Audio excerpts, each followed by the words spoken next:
നമസ്കാരം. PSC ടോക്സിന്റെ YouTube ക്ലാസ്സിലേക്ക് സ്വാഗതം. നമ്മൾ ഇന്ന് നോക്കാൻ പോകുന്ന പോർഷൻ എന്ന് പറഞ്ഞാൽ സാമൂഹ്യക്ഷേമ പദ്ധതികൾ. കേരളത്തിലെ സാമൂഹ്യക്ഷേമ പദ്ധതികളാണ് നമ്മൾ നോക്കാൻ പോകുന്നത്. ഡിഗ്രി ലെവൽ എക്സാമുകൾക്ക് ഈ ഒരു പോർഷനിൽ നിന്ന് ഒരുപാട് ക്വസ്റ്റ്യൻസ് ചോദിച്ചിട്ടുണ്ട്. ഇക്കഴിഞ്ഞ LDC ആണെങ്കിൽ കൂടിയും LSGS ആണെങ്കിൽ കൂടിയും അതുപോലെ തന്നെ സബ് ഇൻസ്പെക്ടർ ഓഫ് പോലീസ് പരീക്ഷ ആണെങ്കിലും കേരള ബാങ്ക് അസിസ്റ്റന്റ് മാനേജർ പരീക്ഷ ആണെങ്കിലും അതിലെല്ലാം ഈ സാമൂഹ്യക്ഷേമ പദ്ധതികളിൽ നിന്ന് ഒരു ക്വസ്റ്റ്യൻ ചോദിച്ചിട്ടുണ്ട്. അപ്പോൾ ഇനി വരുന്ന പരീക്ഷകൾക്കും ഇത് നമുക്ക് ഉറപ്പായിട്ടും ഒരു ക്വസ്റ്റ്യൻ പ്രതീക്ഷിക്കാം. അപ്പോൾ നമുക്ക് നോക്കാം എന്തൊക്കെയാണ് പ്രധാന പദ്ധതികളെന്ന്. ആദ്യത്തെ പദ്ധതിയാണ് ക്യാൻസർ സുരക്ഷാ പദ്ധതി. അപ്പോൾ ആർക്ക് വേണ്ടിയിട്ടാണ് ഈ പദ്ധതി ലക്ഷ്യം വെച്ചിരിക്കുന്നത്? 18 വയസ്സിന് താഴെ പ്രായമുള്ള കുട്ടികൾക്ക് സർക്കാർ ആശുപത്രികളിലൂടെ സൗജന്യ ചികിത്സ നൽകുന്ന പദ്ധതിയാണ് ക്യാൻസർ സുരക്ഷാ പദ്ധതി. പിന്നെ പരിശോധനകൾ, ചികിത്സ, സർജറി, മരുന്ന് തുടങ്ങിയ ചിലവുകളും തുടർ ചികിത്സാ സൗകര്യങ്ങളും പൂർണ്ണമായും സൗജന്യമായി നൽകുന്ന പദ്ധതിയാണ് ക്യാൻസർ സുരക്ഷാ പദ്ധതി. അപ്പോൾ ശ്രദ്ധിക്കണം, 18 വയസ്സ് താഴെയുള്ള കുട്ടികൾക്കാണ് ഈ പദ്ധതി ലഭ്യമാകുന്നത്. അതുപോലെ തന്നെ അവരുടെ പരിശോധനയും ചികിത്സയും സർജറിയും പിന്നെ മരുന്നും അതിൻ്റെ എല്ലാ ചെലവുകളും ഈ ഒരു പദ്ധതി വഴി സൗജന്യമായി അവർക്ക് ലഭിക്കും. ഓക്കെ, രണ്ടാമത്തെ പദ്ധതിയാണ്, അടുത്ത പ്രോഗ്രാമാണ് താലോലം പദ്ധതി. ജന്മനായുള്ള ഹൃദയ വൈകല്യങ്ങളാലും മറ്റ് ഗുരുതര രോഗങ്ങളാലും കഷ്ടപ്പെടുന്ന 18 വയസ്സിന് താഴെ പ്രായമുള്ള കുട്ടികളുടെ സൗജന്യ ചികിത്സാ പദ്ധതിയാണ് താലോലം പദ്ധതി. പിന്നെ നിയമാനുസൃത ആശുപത്രികൾ ചികിത്സ തേടുന്ന APL BPL വ്യത്യാസമില്ലാതെ അതുപോലെ ചികിത്സിക്കാൻ പണമില്ലാത്ത എല്ലാവർക്കും ഈ പദ്ധതിയുടെ പ്രയോജനം ലഭിക്കും. അതുപോലെ ഹൃദയ സംബന്ധമായ രോഗങ്ങൾ, നാഡീരോഗങ്ങൾ, സെറിബ്രൽ പാൾസി, ഓട്ടിസം, അസ്ഥി വൈകല്യങ്ങൾ, എൻഡോസൾഫാൻ, രോഗബാധിത രോഗങ്ങൾ, ഡയാലിസിസ് തുടങ്ങിയവയാണ് ചികിത്സ സഹായം ലഭിക്കുക. അപ്പോൾ ഏതൊക്കെ രോഗങ്ങളാണെന്ന് നമ്മളൊന്ന് നോക്കണം. ഏതൊക്കെയാ? ഹൃദയ സംബന്ധമായ രോഗങ്ങൾ, ഹൃദയം, അതുപോലെ നാഡി, അതുപോലെ സെറിബ്രൽ പാൾസി,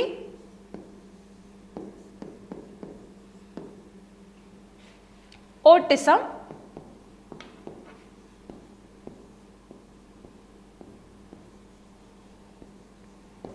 അസ്ഥി വൈകല്യങ്ങൾ.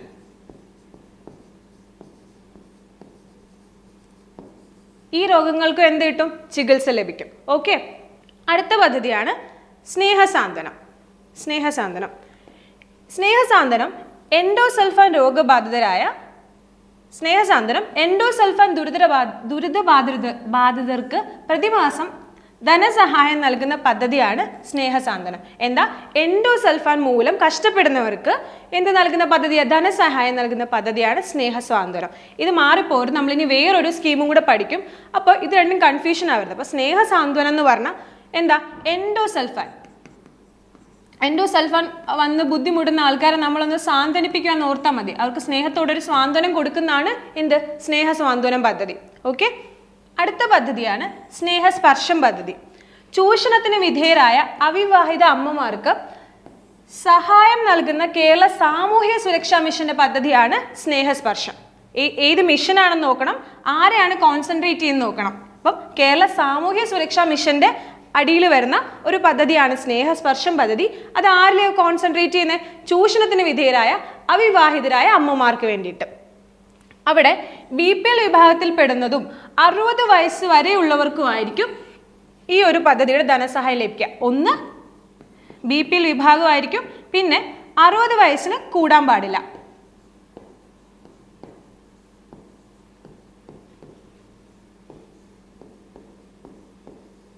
ഓക്കെ, അടുത്ത പദ്ധതിയാണ് സ്നേഹപൂർവം പദ്ധതി.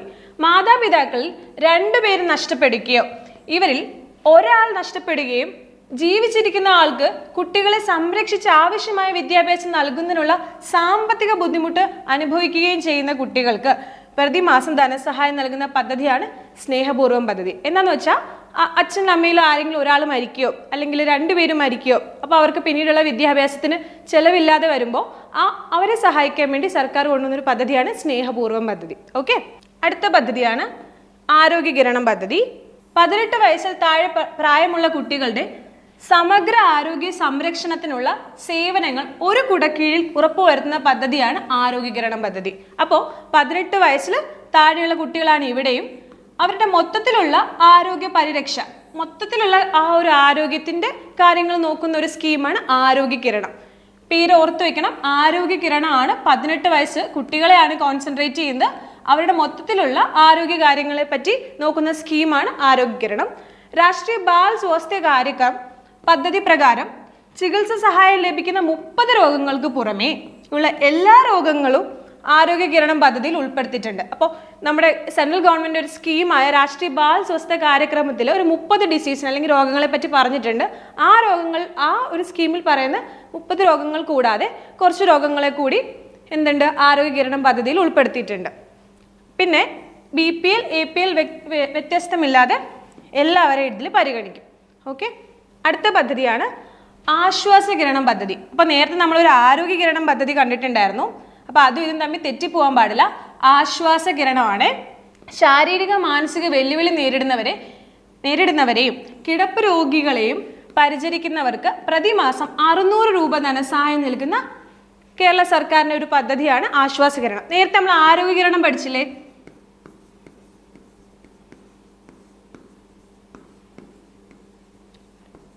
അത് 18 വയസ്സിന് താഴെയുള്ള കുട്ടികളെ ആയിരുന്നു ആരോഗ്യ കിരണം ഫോക്കസ് ചെയ്തിരുന്നത്. അവരുടെ സമഗ്ര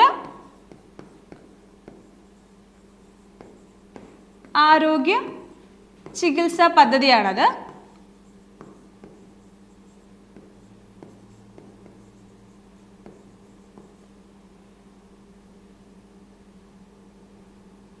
എന്നാൽ ആശ്വാസ കിരണം എന്ന് പറഞ്ഞാൽ കിടപ്പിലായവര് അല്ലെങ്കിൽ എന്തെങ്കിലും മാനസിക വെല്ലുവിളി നേരിടുന്നവർ അവരെയൊക്കെ പരിരക്ഷിക്കാൻ വേണ്ടി കൊണ്ടുവന്ന സ്കീമാണ് ആശ്വാസ കിരണം. ഓക്കെ, അടുത്ത പദ്ധതിയാണ് വയോമിത്രം പദ്ധതി. ഇത് പേരിൽ തന്നെയുണ്ട് വയോമിത്രം. അപ്പൊ ആരായിരിക്കും കോൺസെൻട്രേറ്റ് ചെയ്യുന്നത്? മുതിർന്ന പൗരന്മാരെ അല്ലെ വയോജനങ്ങളെയാണ് ഇതിൽ കോൺസെൻട്രേറ്റ് ചെയ്യുന്നത്. മുതിർന്ന പൗരന്മാരെയാണ് ഈ വയോമിത്രം പദ്ധതിയിൽ കോൺസെൻട്രേറ്റ് ചെയ്യുന്നത്. വയോജനങ്ങളുടെ ആരോഗ്യ സംരക്ഷണ പരിപാലനത്തിന് പ്രത്യേക ശ്രദ്ധ നൽകിക്കൊണ്ട് ആരംഭിച്ച നൂതന പദ്ധതിയാണ് വയോമിത്രം. അത് മാത്രമല്ല, എത്ര വയസ്സിന് മുകളിലുള്ളവരാ? 65 വയസ്സിന് മുകളിൽ പ്രായമുള്ള മുതിർന്ന പൗരന്മാർക്കാണ് വയോമിത്രം സ്കീം സൗജന്യ സേവനങ്ങൾ ലഭിക്കാൻ അർഹതയുള്ളത്. ആ സ്കീം വഴി 65 വയസ്സിന് മുകളിൽ പ്രായമുള്ളവർക്കാണ് സംരക്ഷണം കിട്ടുന്നത്. ആദ്യഘട്ടം എന്ന നിലയിൽ മുനിസിപ്പാലിറ്റി അതുപോലെ കോർപ്പറേഷൻ പ്രദേശങ്ങളിലാണ് ഈ പദ്ധതി നടപ്പിലാക്കി വന്നത്. അപ്പോൾ ഇതിൽ എന്തൊക്കെയാണ് കൊടുക്കുന്നത് വെച്ച് കഴിഞ്ഞാൽ അവർക്ക് ഇപ്പോൾ എന്തെങ്കിലും ആവശ്യങ്ങൾക്ക് മൊബൈൽ ആംബുലൻസ് സർവീസുകളും അതുപോലെ തന്നെ ഹെൽപ്പ് ഡെസ്കുകളും പിന്നെ അവരുടെ കാര്യങ്ങളൊക്കെ ഇടയ്ക്ക് പ്രോഗ്രാമൊക്കെ ഓർഗനൈസ് ചെയ്യുന്നതൊക്കെ ഈ ഒരു വയോമിത്രം സ്കീമിൻ്റെ അണ്ടറിൽ വരുന്നതാണ്. ഓക്കെ, അടുത്ത പദ്ധതിയാണ് വയോമധുരം പദ്ധതി. അപ്പം നേരത്തെ പഠിച്ചത് വയോമിത്രമാണ്, ഇത് വയോമധുരം. ഓക്കെ, അപ്പോൾ സംസ്ഥാന സർക്കാർ BPL വിഭാഗത്തിലെ BPL വിഭാഗത്തിലെ ആൾക്കാരിലാണ് കോൺസെൻട്രേറ്റ് ചെയ്യുന്നത്. അതും വയോജനങ്ങളാണ്. വയോജനങ്ങൾക്കായി രക്തത്തിലെ ഗ്ലൂക്കോസിന്റെ അളവ് നിർണ്ണയിക്കുന്ന ഗ്ലൂക്കോമീറ്റർ സൗജന്യമായി വിതരണം ചെയ്യുന്ന പദ്ധതിയാണ് വയോമധുരം. അപ്പോൾ ഈ പേരിൽ തന്നെ ഉണ്ട്. ഒന്ന് നമുക്ക് മനസ്സിലായി, ഇത് എൽഡർലി പോപ്പുലേഷൻ അല്ലെങ്കിൽ വയോജനങ്ങളെ കോൺസെൻട്രേറ്റ് ചെയ്തിട്ടാണ്, അല്ലെങ്കിൽ മുതിർന്ന പൗരന്മാരെ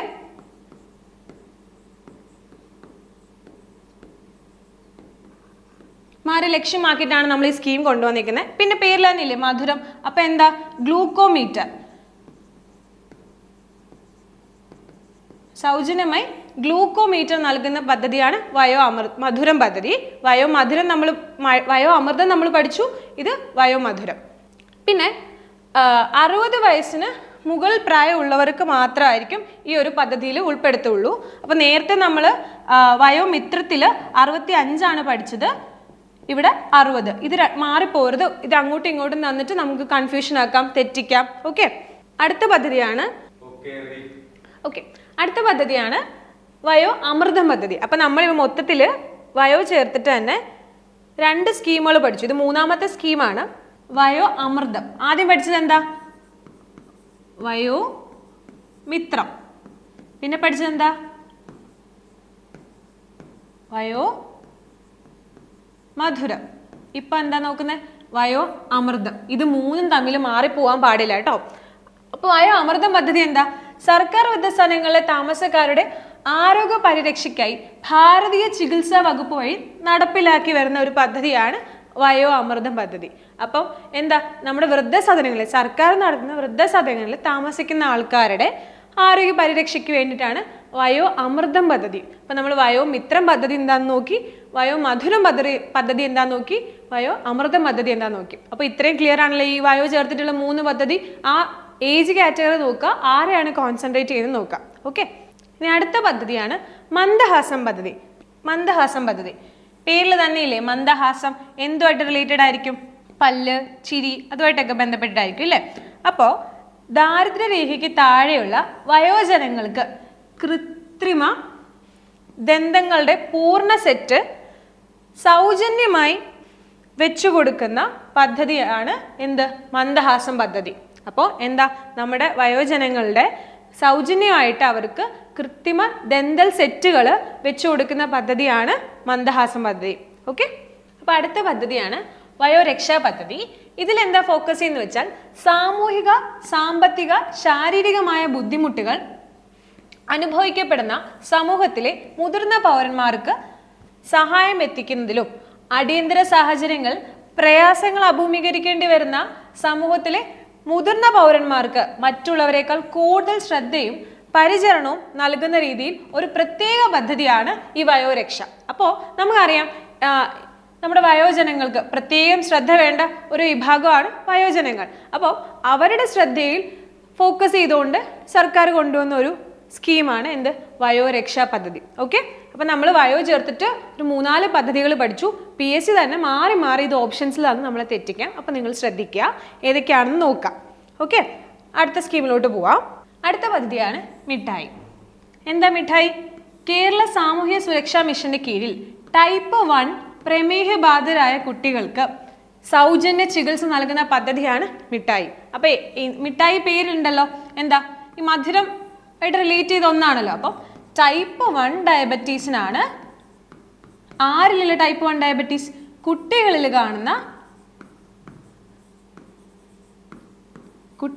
കാണുന്ന ടൈപ്പ് 1 ഡയബറ്റീസിന് എന്താ, സൗജന്യ ചികിത്സ നൽകുന്ന ഒരു പദ്ധതിയാണ് മിഠായി. ഓക്കെ, തെറ്റരുത്, മിഠായി കുഞ്ഞു കുട്ടികളിലുള്ളതാണ്. അടുത്ത പദ്ധതിയാണ് ശ്രുതിതരംഗം. ശ്രുതിതരംഗം എന്താ? ബധിരരായ കുട്ടികളുടെ കോക്ലിയ മാറ്റിവെക്കൽ ശസ്ത്രക്രിയയ്ക്ക് ധനസഹായം നൽകുന്ന കേരള സർക്കാർ പദ്ധതിയാണ് ശ്രുതിതരംഗം. അപ്പോൾ പേരിൽ തന്നെ ഉണ്ടല്ലോ, എന്ത്? ശ്രുതി തരംഗം എന്നൊക്കെ കേൾക്കുമ്പോൾ നമുക്ക് എന്തുമായിട്ടാണ് ബന്ധപ്പെട്ടിരിക്കുന്നത്? ചെവിയായിട്ടാണല്ലോ. ചെവി ഓർ ഇയർ, അതുമായിട്ട് ബന്ധപ്പെട്ട ഒന്നാണല്ലോ ഈ കോക്ലിയ. അപ്പൊ അതിൻ്റെ ട്രാൻസ്പ്ലാന്റേഷൻ അല്ലെങ്കിൽ കോക്ലിയർ ട്രാൻസ്പ്ലാന്റേഷന്റെ സർജറിക്ക് വേണ്ട ധനസഹായം നൽകുന്ന പദ്ധതിയാണ് ശ്രുതിതരംഗം. അപ്പോൾ വയസ്സ് നോക്കണേ, 5 വയസ്സ് വരെയുള്ള കുട്ടികൾക്കാണ് എന്ത്?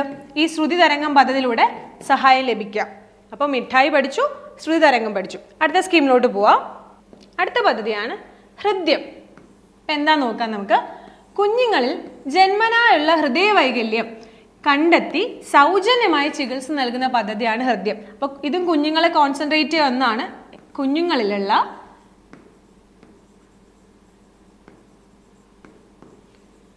ഹൃദയവൈകല്യം, ആ പേരിൽ തന്നെയുണ്ട് ഹൃദ്യം. അപ്പം എന്തായിട്ടായിരിക്കും കണക്ട് ചെയ്യാൻ പറ്റുന്ന? ഹൃദയം. ഓക്കെ, അപ്പോൾ ആരിലുള്ളതാ? കുഞ്ഞുങ്ങളിലുള്ളത്. അപ്പോൾ കുഞ്ഞുങ്ങളിലുള്ള ഹൃദയവൈകല്യങ്ങൾ കണ്ടെത്തി സൗജന്യമായി ചികിത്സ നൽകുന്ന കേരള സർക്കാരിൻ്റെ ഒരു പദ്ധതിയാണ് ഹൃദ്യം. അത് മാത്രമല്ല, എത്ര വയസ്സ് വരെയുള്ളതാ? നവജാത ശിശുക്കൾ മുതൽ 18 വയസ്സ് വരെയുള്ള കുട്ടികളെയാണ് ഇത് ഫോക്കസ് ചെയ്യുന്നത്. അപ്പം നമ്മൾ നേരത്തെ പഠിച്ചു കോക്ലിയർ ഇംപ്ലാന്റേഷൻ അല്ലെങ്കിൽ ശ്രുതിതരംഗം 5 വയസ്സ് വരെയുള്ള കുട്ടികളെയാണ് ഫോക്കസ് ചെയ്യുന്നതെങ്കിൽ നമ്മുടെ ഹൃദയം എത്ര വയസ്സുള്ള കുട്ടികളെയാ? കുഞ്ഞു കുട്ടികൾ മുതൽ, അതായത് ജനിച്ച കുട്ടികൾ മുതൽ 18 വയസ്സ് വരെയാണ് എന്ത്? നമ്മുടെ ഹൃദ്യം പദ്ധതി ഫോക്കസ് ചെയ്യുന്നത്. ഓക്കെ ആണല്ലോ. അടുത്ത പദ്ധതിയിലോട്ട് പോവാം. അടുത്ത പദ്ധതിയാണ് സമാശ്വാസം പദ്ധതി. ഇപ്പം സമാശ്വാസം പദ്ധതി എന്താ? കിഡ്നി ഡയാലിസിസ്, വൃക്കമാറ്റം, കരൾ മാറ്റം, haemophilia, sickle cell anaemia, sickle സെല്ലാണ്,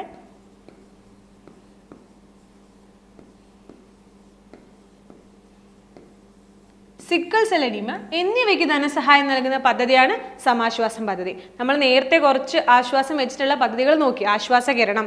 അപ്പോൾ അത് തിരിഞ്ഞു പോകാൻ പാടില്ല. ആശ്വാസം എന്ന് പറഞ്ഞു കഴിഞ്ഞാൽ ഡയാലിസിസ് അല്ലെങ്കിൽ വൃക്ക മാറ്റം അല്ലെങ്കിൽ കരൾ മാറ്റം, ഹീമോഫീലിയ, സിക്കിൾ സെൽ അനീമിയ, ആ അസുഖങ്ങൾക്കൊക്കെ ധനസഹായം നൽകുന്ന അങ്ങനെയുള്ള ആൾക്കാരെ സഹായിക്കാൻ വേണ്ടി സർക്കാർ കൊണ്ടുവന്ന പദ്ധതിയാണ് സമാശ്വാസം പദ്ധതി. ഓക്കെ, അടുത്ത പദ്ധതിയാണ് ശരണ്യ പദ്ധതി. അപ്പൊ ശരണ്യ പദ്ധതി ആരെയാ ഫോക്കസ് ചെയ്യുന്നത്? അവിവാഹിതരായ അമ്മമാർ, വിവാഹമോചിതരായ വനിതകൾ, വിധവകൾ എന്നീ പിന്നോക്കാവസ്ഥയിലുള്ള വനിതകൾക്കായി ആരംഭിച്ച സ്വയം തൊഴിൽ പദ്ധതിയാണ് ശരണ്യ. അപ്പോൾ വിവാഹമോചിതരായിട്ടുള്ള അമ്മമാര് അല്ലെങ്കിൽ സ്ത്രീകൾ, അല്ലെങ്കിൽ അവിവാഹിതരായിട്ടുള്ള അമ്മമാര്, വിധവകൾ, ഇവരെയൊക്കെ കോൺസെൻട്രേറ്റ് ചെയ്ത് ഇവർക്കൊരു സ്വയം തൊഴിൽ നൽകുന്ന പദ്ധതിയാണ് എന്ത്? ശരണ്യ പദ്ധതി. അപ്പോൾ മാറല്ലേ, ശ്രദ്ധിക്കണേ ഇത്. ഇനി അടുത്ത പദ്ധതിയിലോട്ട് പോവാം. അടുത്ത പദ്ധതിയാണ് അനുയാത്ര. ഭിന്നശേഷി കുട്ടികളുടെ ഉന്നമനവും ക്ഷേമവും ലക്ഷ്യമാക്കി സംസ്ഥാന സർക്കാർ സാമൂഹ്യ സുരക്ഷാ മിഷന്റെ നേതൃത്വത്തിൽ ആരംഭിച്ച പദ്ധതിയാണ് അനുയാത്ര. അപ്പൊ ഈ അനുയാത്ര ആരെ ഫോക്കസ് ചെയ്തുകൊണ്ടാ? നമ്മുടെ ഭിന്നശേഷി കുട്ടികളെ ഫോക്കസ് ചെയ്തുകൊണ്ടാണ്. ഭിന്നശേഷി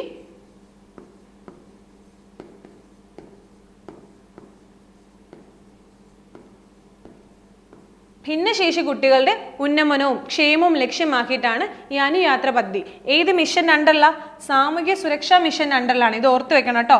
ഏത് മിഷൻ അണ്ടറിലാണ് എന്നൊക്കെ ചോദിച്ചിട്ടുണ്ട്. താഴെ തന്നിരിക്കുന്നതിൽ ഏതാണ് സാമൂഹ്യ സുരക്ഷാ മിഷന്റെ അടിയിൽ വരുന്നത്, ഏതാണ് സോഷ്യൽ ജസ്റ്റിസ് ഡിപ്പാർട്ട്മെന്റിന് അടിയിൽ മാത്രം വരുന്നത്? അപ്പം ഈ സാമൂഹ്യ സുരക്ഷാ മിഷൻ എന്ന് പറഞ്ഞാൽ നമ്മുടെ സോഷ്യൽ ജസ്റ്റിസ് ഡിപ്പാർട്ട്മെന്റിന്റെ അണ്ടറിൽ വരുന്ന ഒരു മിഷനാണ്. അപ്പം ആ മിഷന്റെ ഉള്ളിൽ വരുന്ന ഒരു സ്കീമാണ് അനുയാത്ര. ഓക്കെ, എൻ്റെ കൂടെ. അപ്പോൾ നമുക്കറിയാം സ്ത്രീകൾക്കും കുട്ടികൾക്കും രാത്രികാലങ്ങളിൽ സംരക്ഷണം നൽകാൻ വേണ്ടിയിട്ട് കേരള സർക്കാർ ആരംഭിച്ച ഒരു പദ്ധതിയാണ് എൻ്റെ കൂടെ. അപ്പം പേരിലുണ്ട് കൂടെന്ന് പറഞ്ഞു കഴിഞ്ഞാൽ നമുക്ക് വീടുമായിട്ട് കണക്ട് ചെയ്യാം. പാർക്ക് കൊടുക്കുന്നത് സ്ത്രീകളെയും കുട്ടികളെയാണ് ഇതിൽ ഫോക്കസ് ചെയ്യുന്നത്. ഓക്കെ, അടുത്തൊരു പദ്ധതിയാണ് ഓർമ്മത്തോണി. അപ്പം ആ പദ്ധതിയിൽ എന്താ ഫോക്കസ് ചെയ്യുന്നത്? ഡിമെൻഷ്യ, അൽഷിമേഴ്സ് ബാധിച്ച വയോജനങ്ങൾക്കായി സാമൂഹിക സുരക്ഷാ മിഷൻ അതുപോലെ മറ്റ് വകുപ്പുകളുടെ സഹകരണത്തോടു കൂടി നടപ്പിലാക്കിയ ഒരു പദ്ധതിയാണ് ഓർമ്മത്തോണി. അപ്പൊ നമുക്ക് പേരിൽ തന്നെ കണക്ട് ചെയ്യാൻ പറ്റും. ഓർമ്മത്തോണി. അപ്പൊ ഏതൊക്കെ അസുഖമാ? Dementia or Alzheimer's. ഓക്കെ, ഈ രണ്ട് അസുഖങ്ങൾ ബാധിച്ച ആൾക്കാരെ ഫോക്കസ് ചെയ്തിട്ടുണ്ട്. അതും ആരാ? വയോജനങ്ങൾ. അത് ഓർത്തു വെക്കണം. ഈ അസുഖവും ഏത് ഗ്രൂപ്പിനെയാണ് ഫോക്കസ് ചെയ്ത് നോക്കുക. അപ്പൊ ഏത് മിഷൻ അണ്ടറില? സാമൂഹ്യ സുരക്ഷാ മിഷൻ അണ്ടറിൽ കൊണ്ടുവന്ന ഒരു സ്കീമാണ് ഓർമ്മത്തോണി. ഓക്കെ, അപ്പൊ അടുത്ത പദ്ധതിയാണ് തൻ്റെ ഇടം. അപ്പോൾ തൻ്റേതല്ലാത്ത കാരണത്താൽ കുട്ടിക്കാലം നഷ്ടപ്പെട്ടവർക്ക് സാമൂഹികമായി ഇടപെട്ട് മെച്ചപ്പെട്ട രീതിയിൽ സുരക്ഷിതമായി താമസിക്കുന്നതിനായി പാർപ്പിടം നിർമ്മിച്ച് നൽകുന്ന ഒരു പദ്ധതിയാണ് എന്ത്? തൻ്റെ ഇടം. അപ്പോൾ ഈ പേരിൽ തന്നെയുണ്ട്, ഒരു ഇടം ഒരുക്കി കൊടുക്കുകയാണ് അവർക്ക്. ഇടം ഒരുക്കി കൊടുക്കുകയാണ്. ആർക്ക്? കുട്ടിക്കാലം തൻ്റേതല്ലാത്ത കാരണത്താൽ നഷ്ടപ്പെട്ടവർക്ക് ഒരു വാസയോഗ്യമായ ഒരു സ്ഥലം ഒരുക്കി കൊടുക്കുകയാണ് എന്ത്? തൻ്റെ ഇടം പദ്ധതി കൊണ്ട് ലക്ഷ്യമാക്കുന്നത്. അപ്പം അത് ഏതൊക്കെ ഗവൺമെന്റിന്റെ ഏതൊക്കെ ബോർഡാണ് ഇതിൽ വരുന്നത് വെച്ച് കഴിഞ്ഞാൽ സംസ്ഥാന ഭവന നിർമ്മാണ ബോർഡും വനിത ശിശു ക്ഷേമ വികസന വകുപ്പും സഹകരിച്ചാണ് ഈ പദ്ധതി നടപ്പിലാക്കുന്നത്. അപ്പോൾ ഏതൊക്കെയാന്ന് വെച്ചാൽ ഹൗസിംഗ് ബോർഡും അതുപോലെ തന്നെ നമ്മുടെ ശിശുക്ഷേമ വകുപ്പും കൂടി സംയോജിച്ചാണ് ഈ തൻ്റെ ഇടം എന്ന പദ്ധതി നടപ്പിലാക്കുന്നത്. ഓക്കെ, അപ്പം നമുക്ക് നോക്കാം. അടുത്തൊരു പദ്ധതിയാണ് സ്പേസ്. അപ്പോൾ സ്പേസ് എന്ന് പറഞ്ഞാൽ ഒരു പദ്ധതിയുടെ ചുരുക്ക പേരാണ് സ്പേസ്. അപ്പം എന്താ നോക്കാം. Special platform to achieve class room experience 4 ആണ്, ഫോർ ബെഡ് റിഡൻ ചിൽഡ്രൻ. അപ്പോൾ special platform to achieve class room experience for bedridden children. അപ്പം അതിനർത്ഥം എന്താ? സ്പെഷ്യൽ അല്ലെങ്കിൽ ബെഡ് റിഡൻ ആയിട്ടുള്ള കുട്ടികൾക്ക് അവർക്ക് എന്ത് ചെയ്യുക? ക്ലാസ് റൂം എക്സ്പീരിയൻസ് കൊടുക്കാനുള്ള ഒരു സ്പെഷ്യൽ പ്ലാറ്റ്ഫോമാണ് ഈ സ്പേസ് പദ്ധതിയിലൂടെ നമ്മൾ മുന്നോട്ട് വയ്ക്കുന്നത്. അപ്പോൾ സ്കൂളുകളിൽ ചേരുകയോ രോഗാവസ്ഥ കാരണം സ്കൂളുകൾ തുടർന്നു പോകാനാവാത്ത ഭിന്നശേഷി കുട്ടികൾക്ക് സ്കൂൾ അന്തരീക്ഷത്തിൽ വിദ്യാഭ്യാസത്തോടൊപ്പം രോഗപരിചരണവും ലക്ഷ്യമിട്ടുള്ള ഒരു പദ്ധതിയാണ് എന്ത്? സ്പേസ്. ഓക്കെ, അപ്പോൾ സ്കൂളിൽ പോകാൻ പറ്റില്ല, അപ്പോൾ അവർക്ക് ആ സ്കൂൾ എക്സ്പീരിയൻസ് കിട്ടാൻ വേണ്ടിയിട്ട് നമ്മുടെ സർക്കാർ കൊണ്ടുവന്നൊരു പദ്ധതിയാണ് സ്പേസ് മിഷൻ. അപ്പോൾ നമ്മൾ ഇമ്പോർട്ടൻ്റ് ആയിട്ടുള്ള കുറച്ച് പദ്ധതികൾ നോക്കി. അപ്പം ഇതെന്ന് പറഞ്ഞു കഴിഞ്ഞാൽ റിപ്പീറ്റ് ആയിട്ട് പല പരീക്ഷകൾക്ക് PSC ചോദിച്ചിട്ടുള്ള പദ്ധതികളാണ് നമ്മൾ എടുത്തിരിക്കുന്നത്. പദ്ധതികൾ പഠിക്കാനാണെങ്കിൽ നമുക്ക് ഒരുപാടുണ്ട്. അപ്പോൾ ഇങ്ങനത്തെ ഉള്ള, അതായത് ചോദിച്ചേക്കുന്ന പദ്ധതികളാണ് നമ്മൾ വീണ്ടും വീണ്ടും പഠിക്കുക, അത് റിവൈസ് ചെയ്തുകൊണ്ടിരിക്കുക. അപ്പോൾ നമുക്ക് എന്ത് ചെയ്യാം, എക്സാമിന് ഇത് കാണുമ്പോൾ അല്ലെങ്കിൽ ഓപ്ഷനിൽ കാണുമ്പോൾ നമുക്ക് എലിമിനേറ്റ് ചെയ്തിട്ടാണെങ്കിലും ഉത്തരത്തിലോട്ട് എത്താൻ പറ്റും. അപ്പോൾ കീപ് റിവൈസിങ്, പഠിച്ചുകൊണ്ടിരിക്കുക. Okay, thank U.